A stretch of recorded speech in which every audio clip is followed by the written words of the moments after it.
Hey everybody, welcome back to Ravenstead. It's time for another build. I'm going to go into a little different genre this time. I want to start working up a sci-fi city.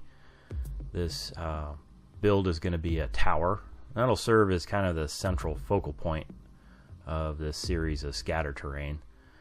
As we expand out from this city center, things will get a little bit more cyberpunk, a little bit more grungy. I also wanted this piece to be used in fantasy settings too, so I kind of keep the sci-fi agreeable to a minimum. Got a big deck screw I put in the bottom of that build that gives a little stability. Now we're going to just start building up the interest on this piece. All these pieces of foam I did cut out with a hot wire cutter, so if you don't have one of those, it's going to be a little bit more difficult to build something like this. I know it's a little inaccessible having a hot wire cutter for some of you, but you know, you could probably do this with a good sharp craft knife and a nice square or ruler.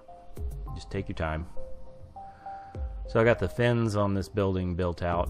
They're just architectural interest, really. Doesn't serve much purpose other than that. And then I wanted a platform at the top. Most of my builds I try and keep in mind playability, so I need areas where miniatures can stand, and most of this is for 28mm miniature gaming. Just a little stone wall around the top, and then some pillars in the corners. Again, just building that architectural interest on this piece.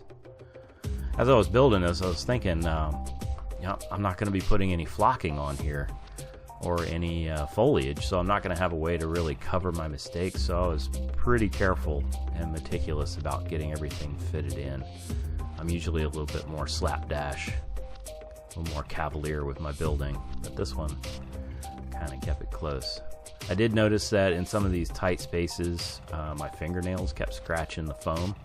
So I end up doing a little bit of texturing on the piece later on.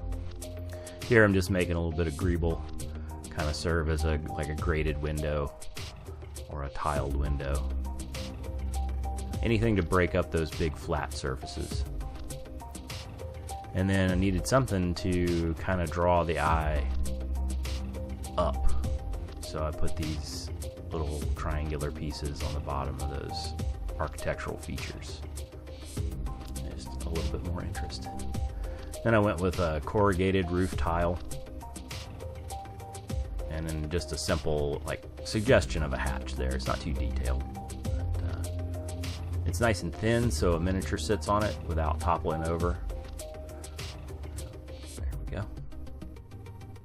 And I'm just going to do a little bit of light texturing here with some aluminum foil. I'm hardly putting any pressure on this, and then I'm using a sculpting scribe just to kind of press in some lines, anything on those flat surfaces to kind of break it up, make it a little bit more interesting. So I get all that texturing done, and then we're going to paint out the piece in black acrylic paint and Mod Podge. This will give it some toughness and then give us a good base for shadows when we start doing our dry brushing. So I'll get a good coat on that. I ended up putting 2 coats on there because it did kind of have a little pink underhue when this coat dried out, so I didn't show that. You get the idea. Now for some dry brushing. This is a slate gray, so it's kind of a darker gray, and just highlighting the areas. The brush is pretty dry, so I'm really being pretty aggressive scrubbing it in there. And then this is some light gray, so just keep building those highlights to establish the shadows there in the backgrounds, and it helps all those little details stand out too. And the final dry brushing I do with a very light gray. It's almost a white color, and that'll really highlight all those spots. There it is. Yeah. Kind of gives it either a granite or a concrete look to it. I intentionally made this piece in fairly good shape, so no battle damage or anything like that. I want this to represent kind of like a city center of the sci-fi build that I'm going to build. so no bullet holes or cracks or anything like that. And as we spiral out from this central location in the city, as I build out these tiles, things will get darker, grungier, dirtier. This is a little bravery test here.